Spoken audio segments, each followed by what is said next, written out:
Good morning, everyone. Welcome back. In today's class, we will be going to discuss the question answers of NCERT textbook, chapter number 3, fiber to fabric. इस chapter के हम question answers को discuss करने वाले हैं. Active participation. I want your active participation in answering all these questions. So, uh, do participate, and what you have to do is you have to raise your hand. आपको अपना hand raise करना है जब भी आपसे कोई question पूछा जाएगा. और व्हेन आई लास्ट क्वेश्चन आप इनडिसिप्लिन ना क्रिएट करते हुए उस चीज़ को फॉलो करेंगे. ठीक है, चलिए अब क्वेश्चन स्टार्ट करते हैं. जो पहला क्वेश्चन है एक्सरसाइज का, it says you must be familiar with the following nursery rhymes. ये आपकी नर्सरी राइम्स जो बच्चों को सिखाते हैं ना प्राइमरी क्लासेस में, नर्सरी क्लासेस में पोएम सिखाते हैं, उन्हीं में से है कुछ ये. और उसके बाद ये राइम्स पढ़ने हैं और आपको ये पता लगे इन क्वेश्चंस के जो आंसर दिए हुए हैं उनका आंसर्स करना है. तो ये जो पहली राइम है वो क्या है? Baa black sheep have you any wool. ये सेकंड राइम है Mary had a little lamb whose breast was white as snow. तो ये दो राइम्स हैं. इनके अब इनसे रिलेटेड क्वेश्चंस क्या हैं पूछ रहा है आंसर द फॉलोइंग. तो पहला क्वेश्चन ये कह रहा है कि what part of the black sheep have wool. तो जो ब्लैक शीप होती है उसके कौन से पार्ट में वूल होता है? चलिए अब आप हैंड रेज कीजिए. सर आंसर बताएं. वे आपको हैंड रेज करना है. आई लास्ट जो हैंड रेज करेगा उन्हीं से पूछा जाएगा. ओके अंजलि बताइए. Wool is obtained from the hairy fibers of the sheep. Good. Anyone else? जी रंजीत बताइए. Wool is obtained from the hairy fiber hair of the sheep. Okay. Anyone else? Rishu बताएंगे. Rishu. Wool is from hairy fibers of the. Okay. तो जो वूल है वो हमें कहाँ से मिलता है? शीप से. शीप का कौन सा हिस्सा जो है that we use for obtaining Hair, please. Very. जो उसके हेयर होते हैं उसका हम यूज करते हैं टू ऑब्टेन वूल, राइट. चलिए अब नेक्स्ट क्वेश्चन डिस्कस करते हैं. What is meant by the fleece, white fleece of the lamb. What is meant by the white fleece of the lamb. Lamb के वाइट फ्लीस से क्या मतलब था उसका? Just two students. Okay. Anurag will answer.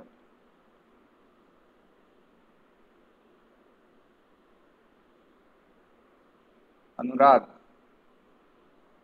Yes, sir. हाँ, इस question का answer क्या होगा? क्वेश्चन है कि वाइट फ्लीस क्या होता है? White fleece. Sir, white fleece of the lamb refers to the white colored hair of the lamb. ठीक है, गुड. तो उसके जो वाइट कलर के जो फर होते हैं उसको हम बोलते हैं वाइट फ्लीस, राइट. अच्छा, एक अगला क्वेश्चन है. Second question is a silkworm is a caterpillar और larva. Choose the correct option. आपको इनमें से करेक्ट ऑप्शन चूज करना है. ए बी या ए बी में से कोई भी नहीं. तो सिल्क वॉर्म, कैटरपिलर या लार्वा क्या होता है? यस उत्तम राज बताइए. सर मैं बताऊं? आप बोथ उत्तम राज ए हो? And B. सर मैं बताऊं? सर मैं बता रहा हूँ. नहीं, आपने हैंड रेज नहीं किया इसलिए आपसे नहीं पूछा जाएगा. सलोनी बताएंगे. सर मेरे में हैंड रेस का ऑप्शन है ही नहीं. आप अपने ऐप अपडेट कीजिए. सलोनी बताएंगे. Sir both A and B. Very good. जो आपका सिल्क वॉर्म है वो आपका दोनों है. It is a caterpillar as well as larva. I'll ask the students one by one. मैं एक एक करके सबसे पूछूंगा. अगर जिनके हैंड रेज का ऑप्शन नहीं है फिर भी I'll ask anyone of you. चलिए अगला क्वेश्चन डिस्कस करते हैं. Which of the following does not yield wool. इनमें से कौन सा है जो कि वूल नहीं देता है? Yak, camel, got, woolly dog. चलिए अब मैं अभिनव आनंद बताएंगे। अभिनव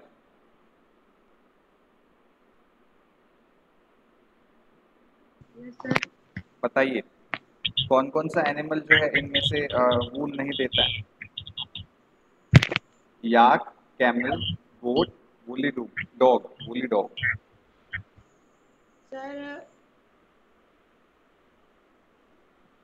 सर वूली डॉग। गुड। देखिए हमने पढ़ा है कि इस चैप्टर में कि याक भी जो है वो हमें वूल देता है, कैमल भी हमें वूल देते हैं, गोट भी हमें वूल देते हैं। गोट के तो बहुत सारे टाइप है, कोई भी एक टाइप बताएगा कोई?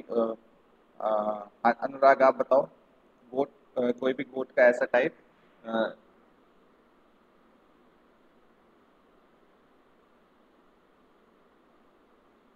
अब नहीं आ रहा सर। अभी आ रहा है आवाज? Yeah. Yes. Yes. Yes, sir. Okay, बीच में थोड़ा सा नेटवर्क चला गया था। चलिए वापस से आते हैं। आई एम आस्किंग कि कोई भी आपको एक स्पीशीज एक बताना है, स्पीशीज जिस गोट का विच यील्ड वूल, जो कि वूल देता है। ओके, ज्योति कुमारी बताएं।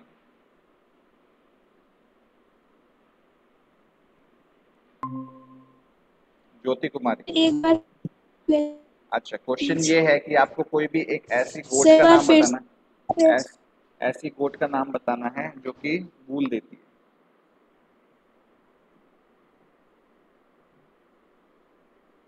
अंगोरा गोट। वेल, अंगोरा गोट। अच्छा, आप में से बताइए मुझे, पश्मीना शॉल जो है वो कौन से गोट की फर से बनता है? कौन से गोट के वूल से बनता है? अंजलि बताएंगी, अंजलि बताइए। सर कश्मीर। गुड, कश्मीरी गोट। चलिए नेक्स्ट क्वेश्चन डिस्कस करते हैं। What is meant by the following terms? rearing, shearing and sericulture. Rearing क्या होता है? देखिए, जब हम किसी भी एनिमल को उसके कमर्शियल यूज़ के लिए हम उसको जब हम पालते हैं उसको हम बोलते हैं रियरिंग। जैसे कि हम याक को, शीप को, गोट को, इन सबको क्या करते हैं, इन सभी को अपने घर में पालते हैं। इसलिए इनसे वूल निकालने के लिए हम गाय को, बफेलो को, इनफैक्ट गोट्स को भी लोग रखते हैं to obtain milk from them and to obtain meat from them. तो meat from goat and sheep. तो ये क्या है, ये पूरा क्या है, ये पूरा जो ये टर्म है, इसका मतलब ये है कि हम क्या करते हैं, हम बेसिकली डोमेस्टिक एनिमल्स जो हमारे आसपास मिलते हैं, हमारे आसपास जिनको हम we can keep them in our homes, हम जिनको अपने घर में रख सकते हैं, जो हमें कुछ प्रोडक्ट देते हैं, उनको जब हम पालते हैं उसको बोलते हैं रियरिंग। ठीक है, क्लियर है ये क्वेश्चन सभी को? Yes. Yes, sir. ओके, चलिए नेक्स्ट टर्म है, चेक करते हैं टर्म क्या है। शेयरिंग। ओके, शेयरिंग क्या होता है? ओके, साक्षी कुमारी बताएंगे शेयरिंग क्या होता है। साक्षी कुमारी।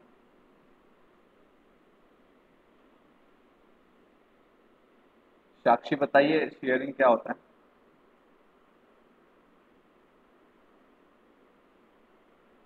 No reply. तहसीन बताएंगे, तहसीन।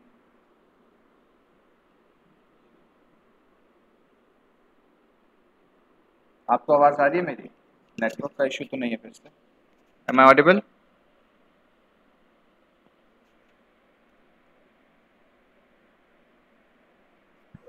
M I audible? आपको आवाज आ रही है मेरी?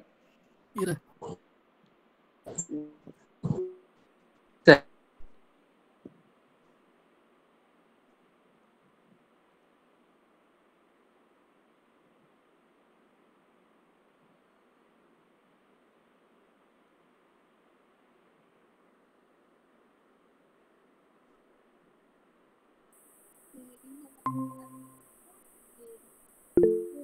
Am I audible?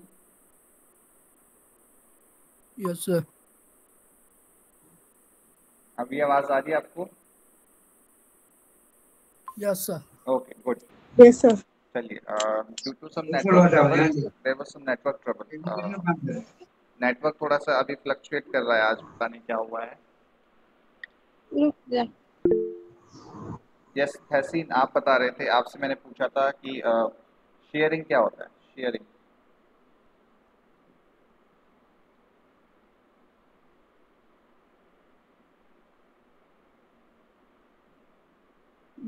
सुनना। बेटा वो हियरिंग होता है. Sharing sharing. अच्छा, आपकी ये पहली क्लास है शायद, मुझे लग रहा है. इससे पहले आप अटेंड नहीं कर रहे थे.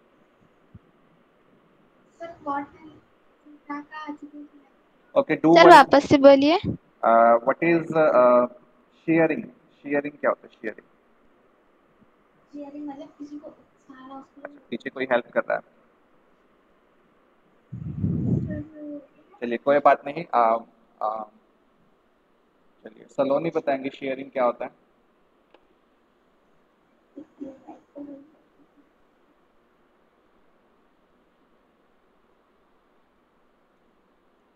I am showing you picture. इस पिक्चर को देखिए. सर मैं इसका बताऊं? देखिए, सर मैं बताऊं? आप इस पिक्चर को देखिए. सर मैं बताऊं? ओके, बताएं सर। सुतिक्षण बताएंगे. सुतिक्षण, सुतिक्षण बताइए शेयरिंग क्या होता है. It is the process of removal of the fix among the hairs of the sheep. This process is called shearing. Very good. The process in which with which we remove the fleece, basically remove the fleece of animals that yield wool. ऐसे animals जिनकी हम fleece को remove करते हैं, जिनके हम hairs को remove करते हैं for commercial use to make wool from them is called shearing. इस process को हम बोलते हैं shearing. इस picture को देखिए तहसीन. इस पिक्चर में जैसे हम इस शीप की जो स्किन है, इसके फर है, इसको क्या कर रहे हैं, इसको रिमूव कर रहे हैं. तो ये पूरा प्रोसेस क्या है? इस पूरे प्रोसेस को हम बोलते हैं शेयरिंग. ठीक है? Yes sir. Okay, good.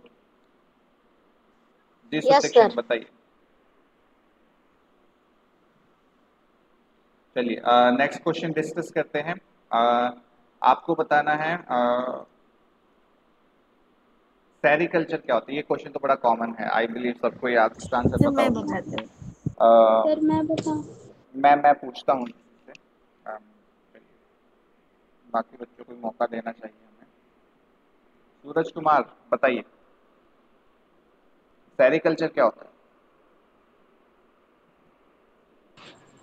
Sericulture sir. Sir sericulture इतना सोचना पड़ रहा है. ये तो सर वर्कशीट का पढ़े नहीं क्वेश्चन, ना। ये तो वर्कशीट का भी क्वेश्चन था. चलिए हाँ सर। उत्तम राज बताइए सेरिकल्चर क्या होता है.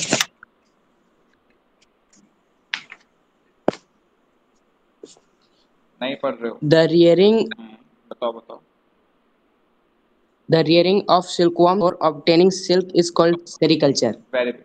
The process in which what we do, हम क्या करते हैं, हम सिल्क वॉर्म को उसको रियर करते हैं, उसको पालते हैं उसके कमर्शियल यूज़ के लिए. और फिर हम क्या करते हैं, उसका कमर्शियल यूज़ क्या है, बेसिकली उससे हम सिल्क निकालना है. तो ये जो पूरा प्रोसेस है जिसमें हम उसको पालते हैं, इस पूरे प्रोसेस को हम बोलते हैं सेरिकल्चर. ठीक है? Okay sir. ओके, चलिए नेक्स्ट क्वेश्चन डिस्कस करते हैं.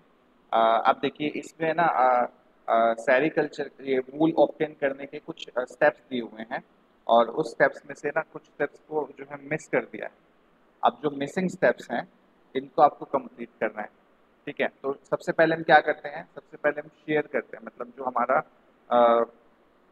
हम क्या करते हैं उसको एनिमल की स्किन को क्या करते हैं, स्किन से क्या करते हैं, फर को रिमूव करते हैं, उस प्रोसेस को बोलते हैं शेयरिंग। उसके बाद हम क्या करते हैं, उसके बाद हम क्या करते हैं, शेयरिंग के बाद हम क्या करते हैं, बताइए अंजलि बताएंगी। Scoring. Good, scoring very good, scoring. ठीक है, सर उसके बाद सॉर्टिंग। Very good. उसके बाद हम क्या करते हैं, स्कोरिंग के बाद फिर हम सॉर्ट क्लीनिंग करते हैं ऑफ उसको, बर्ड्स। क्लीनिंग द और उसके बाद हम क्या करते हैं, क्लीनिंग द बर्ड्स हम उसमें से क्लीनिंग बोर्ड जो रोलिंग करते हैं फिर सर। देखिए मैं पूरा आपको चार्ट ही दिखा देता हूँ। इस चार्ट कहाँ गया, देखिए ये है आपका पूरा प्रोसेस। शेयरिंग के बाद स्टोरिंग करते हैं हम, उसके बाद सॉर्टिंग करते हैं, उसके बाद जो उसके अंदर से जो बर्ड्स होते हैं, जो अनवांटेड जो रुएं जो टाइप में होते हैं, उससे उसको हम रिमूव करते हैं। उसके बाद हम क्या करते हैं, उसको डाई करते हैं, हम उसको डाई करते हैं। डाई करने के बाद हम उसको ऐसे रोल कर देते हैं, रोल कर देते हैं बड़े बड़े बंडल्स में, ठीक है। ये पूरा प्रोसेस है, पहले शेयरिंग करते हैं, उसके बाद हम स्कोरिंग करते हैं उसकी, उसके बाद हम उससे बर्ड्स निकालते हैं, फिर उसके बाद हम क्या करते हैं, उसको डाई करते हैं और फिर उसको हम रोल कर देते हैं, ठीक है। अच्छा, एक क्वेश्चन आया था बीच में, एंथ्रेक्स क्या होता सर मैं बताऊं, है, बताइए। सर एंथ्रेक्स एक बीमारी है। और जो जब सीप से मैं ऊल बनाते हैं सीप के बाहर से, उस समय जब उसमें पूरे गंदगी होते है जिसे हम मतलब साफ करते हैं, उस समय अगर किसी के नाक में चले जाए या मतलब मुंह के द्वारा मतलब पेट मतलब डाइजेस्टिव सिस्टम के आसपास चले जाए और वे एक बीमारी कौन बन से जाता सिस्टम है। के आसपास, कैसे? कौन सा सिस्टम बोला अभी आपने, सर मैंने बोला कि मतलब मुंह या नाक के द्वारा अगर हमारे पेट में या कहीं चला जाए तो वो वो बीमारी एक हमारा बन जाएगी। बेसिकली एंथ्रेक्स जो है वो आपका एक रेस्पिरेटरी डिजीज है, ठीक है। डाइजेस्टिव सिस्टम से उसका लेना देना नहीं है, बेसिकली मतलब ब्लड से चलता है। Yes, okay. ये एक्चुअली एंथ्रेक्स जो क्या है, ये एक मैं आपको इसकी करेक्ट डेफिनेशन बताता हूँ। It is caused by forming bacterium. ये जब आप क्लास 8 में जाओगे तब आप बैक्टीरियाज के बारे में पढ़ोगे कि बैक्टीरियाज क्या होते हैं, what are good bacterias, what are bad bacterias, and how they effect our health, वो हमारी हेल्थ को कैसे इफेक्ट करते हैं। बेसिकली जो आपका एंथ्रेक्स है वो रेस्पिरेटरी डिजीज है। इससे क्या होता है, आपके जो रेस्पिरेटरी सिस्टम है, जो आपके फेफड़े हैं, लंग्स है, जैसे कोविड की वजह से क्या होता है, हमारे लंग्स जो हैं वो इफेक्ट होते हैं, ठीक है। रेस्पिरेटरी डिजीज का मतलब जो हमारे रेस्पिरेशन सिस्टम को इफेक्ट करता है। रेस्पिरेटरी सिस्टम में हमारे कौन कौन सी चीज़ें इंक्लूडेड होती हैं, हमारे नेजल कैविटी और हमारे लंग्स, ठीक है जी। तो ये हमारे रेस्पिरेटरी सिस्टम को जो है जो उन वर्कर्स को, उन वर्कर्स को इफेक्ट करता है जो आपके माइंस में काम करते हैं। तो माइंस में जो काम करते हैं और जो ये छोटे छोटे जो वूल्स फैक्ट्रीज में जो काम करते हैं, इनके जो हेल्थ है, health hazard basically this all are, वो क्या करते हैं, उनकी जो एंथ्रेक्स है बेसिकली उनके लंग्स को इफेक्ट करता है एंड इट मेक्स देम इल। चलिए अब वापस से आते हैं हमारे टॉपिक पे। हम कहाँ थे, हम लास्ट क्वेश्चन हमने ये डिस्कस किया था। देखिए इस क्वेश्चन में आपको क्या करना है, आपको सिल्क मोथ का और उसका ये स्केच बनाना है। You have to make this sketch.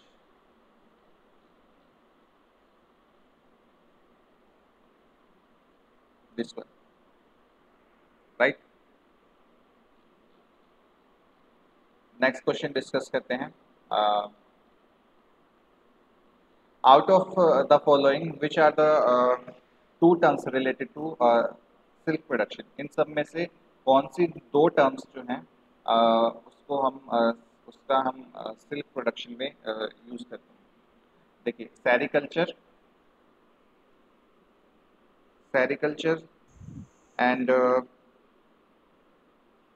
Sir sericulture और सेल सेरिकल्चर है, फ्लोरिकल्चर है। मैं आपको इन सभी के एक एक करके जो है मतलब समझाता हूँ। सेरिकल्चर तो आप सभी समझते हो, ठीक है। Yes. फ्लोरिकल्चर बेसिकली एक इंडस्ट्री है जिसमें कि हम फ्लावर्स का जो है कल्टीवेशन करते हैं। फ्लावर्स को क्या करते हैं, कल्टीवेट करते हैं, उसको हम फ्लोरिकल्चर बोल रहे हैं। फ्लोरी में देखिए आप, फ्लोरी जो टर्म है ये फ्लावर से रिलेटेड है, ठीक है। और जो अगली टर्म है वो है moriculture. Moriculture is basically related to your mulberry. जो मलबरी प्लांट्स होते थे ना हमारे, मलबरी प्लांट्स उससे रिलेटेड है। तो उसके कल्टीवेशन के लिए जो पूरा प्रोसेस है मलबरी प्लांट्स का, उसको हम बोलते हैं मोरिकल्चर। तो देखिए सेरिकल्चर और जो वो आपके जो सिल्क वॉर्म होते हैं वो कौन से ट्री पे रहते थे, कौन बताएगा? Mulberry tree. Very good, mulberry tree पे वो मलबरी रहते ट्री। थे, तो उसको हम बोलते हैं मोरी। जो मलबरी ट्री के जो होता है आपका प्रोसेस, जिसमें हम उसको कल्टीवेट करते हैं, जिससे कि हम उसको जो सीड जो सिल्क वॉर्म है उसको फीड कर सकें, तो उसको हम बोलते हैं आपका मोरिकल्चर। एपीकल्चर पता है क्या होता है? No sir. एपीकल्चर बेसिकली आपका मधुमक्खी को जो पालते हैं ना, ये आप सभी इसको नोट डाउन कर लेना। अगर कोई मिस कर गया है तो वो यूट्यूब पे जाके इसको दोबारा देख सकते हैं, फिर भी मैं एक बार आपको बता देता हूँ। एपीकल्चर में बेसिकली जो बी होती है ना, बी मधुमक्खियाँ, उनको हम कल्टीवेट करते हैं, उसको हम पालते हैं। किस लिए पालते हैं मधुमक्खियों को? सर माध्य देने के लिए। Mud. यस, Nectar के लिए. हम उसके हनी के लिए उसको पालते हैं, हनी बीज को उसके हनी के लिए पालते हैं। चलिए अब नेक्स्ट डिस्कस करते हैं सिल्वी कल्चर। सर जी अनुराग। सर हनी भी काटती नहीं है, हनी भी हनी काटती निकालते है, समय। लेकिन हम प्रोटेक्टिव गियर उसको पहनते हैं। प्रोटेक्टिव गियर पहन के उसको मतलब प्रोटेक्टिव कपड़े पहन के तब हम उसको उसका हनी निकालते हैं। Honey basically what they do, they are storing it. वो बहुत ज़्यादा एक्सेस में बना देते ओके हैं, सर। और उस ओके एक्सेस, सर। वो ज़्यादा एक्सेस उनके लिए तो यूज़फुल नहीं है, बट हमारे लिए यूज़फुल। Okay sir. चलिए नेक्स्ट डिस्कस करते हैं सिल्वी कल्चर। लास्ट टर्म जो है सिल्वी कल्चर जो है is the art and science of tending trees and method employed to meet the objectives. मतलब इसमें क्या करते हैं हम बेसिकली जो फॉरेस्ट होते हैं उसको बनाने की कोशिश करते हैं और उसको मेंटेन करने की कोशिश करते हैं। This is your Silvi culture. चलिए एक एक करके फिर से डिस्कस करते हैं। आप बताएंगे सेरिकल्चर क्या होता है हमारा? से हम जब सिल्क वर्म से सिल्क ऑब्टेन करते हैं उस प्रोसेस को सेरिकल्चर वेरी बोलते गुड, हैं। जो हम सिल्क वॉर्म से सिल्क ऑब्टेन करते हैं उस प्रोसेस को हम सेरिकल्चर बोलते हैं। फ्लोरिकल्चर में हम फ्लावर्स को कल्टीवेट करते हैं। मोरिकल्चर क्या था हमारा? से मोरिकल्चर तो मलबेरी पेड़ से हम सिल्क वर्म यानी कॉकून को कलेक्ट करते हैं, उसे मोरिकल्चर कहते हैं। Very good, very good. उसके अलावा हमारा जो एपीकल्चर क्या होता है? सर जब हम हनी बी को पालते हैं शायद या उससे हनी लेते हैं। वेरी गुड, इसको हम बोलते हैं एपीकल्चर। और सिल्वीकल्चर क्या होता है? प्रोटेक्शन ऑफ हम कह सकते हैं कि फॉरेस्ट, उसको हम सिल्वीकल्चर बोल सकते हैं, ठीक है। चलिए अब हमारा लास्ट क्वेश्चन जो है उसको डिस्कस कर लेते हैं। आप मैं इसकी जो वर्ड फाइल है वो आपके क्लासरूम पे, गूगल क्लासरूम पे शेयर कर दूंगा, so you can copy that down in your notebook. Although we have all discuss all the questions. चलिए लास्ट क्वेश्चन देख लेते हैं। स्कोरिंग क्या होता है? से क्लीनिंग सीड स्किन। ओके, देखिए इसका scoring is related to your, हम क्या करते हैं उसकी जो हम शेयर जो स्किन होती है इसको हम उसके जो फर होते हैं वाइट फर, तो उसको हम क्या करते हैं बेसिकली उसको क्लीन करते हैं, उसको हम बोलते हैं स्कोरिंग। अच्छा, मलबरी लीव्स क्या काम करती हैं? Food of silkworm. Very good, food of silkworm. Silkworm जो होते हैं वो मलबरी लीव्स को खाते हैं, so it is basically the food of silkworm. Yak, yak क्या होता है? Wool yielding animal. Very good, yak जो है वो आपके लद्दाख में और आपके तिब्बत में मिलते हैं, and they are basically bulls की कैटेगरी में हम उसको डाल सकते हैं क्योंकि वैसा ही दिखते हैं, but they have very long hair on their body which protect them from extreme winter. आपने सुना होगा कि तिब्बत और जो आपके लद्दाख है, basically these are the highest places of the world. ये इसको हम दुनिया की सबसे हाईएस्ट प्लेसेस में हम से एक हैं। ये सबसे हाईएस्ट माउंटेन्स रेंज जो है वो यही है। और आपको पता है ना इंडिया का सबसे हाईएस्ट माउंटेन कौन सा है? कौन सा है? Yes, sir. Mount Everest. Mount Everest India में नहीं आता। सर हिमालय। हिमालय में कौन सा माउंटेन है जो हिमालय तो बेटा पूरी सीरीज है जो कि आपकी कश्मीर से लेकर अरुणाचल प्रदेश तक है। आपको चलिए एक क्वेश्चन है, you have to find that out. Mount Kailash नहीं, it is not in India, you have to find out. चलिए एक क्वेश्चन दे रहा हूँ मैं आपको, आपको पता करना है कि इंडिया के कैलाश कहाँ है? Basically it lies in China, China के अंदर आता है Kailash sir. Mount Kailash. Basically उसको जो रिलीजियस वो भी है, उसकी इम्पोर्टेंस भी है और लोग जाते हैं उस पर। आपको फाइंड आउट करना है which is the highest peak of India. चलिए लास्ट क्वेश्चन, ककून क्या होता है? Sir K2। Fibre. Very good. ये जो है ये सिल्क फाइबर को यील्ड करते हैं। So basically we have discussed all the question. Sir largest peak of India K2। K2 है। लार्जेस्ट पीक नहीं बेटा, हाईएस्ट पीक होता है। लार्जेस्ट का मतलब होता है बड़ा, हाईएस्ट का मतलब होता है ऊंचा। Sir K2। Yes, mount K2 is the highest peak of India. Yes sir, mount K2। Sir Kanchenjunga. चलिए अब एक काम करते हैं, let's take your attendance and then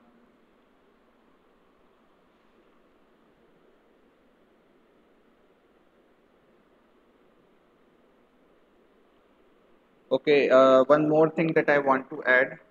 Let me stop the recording here.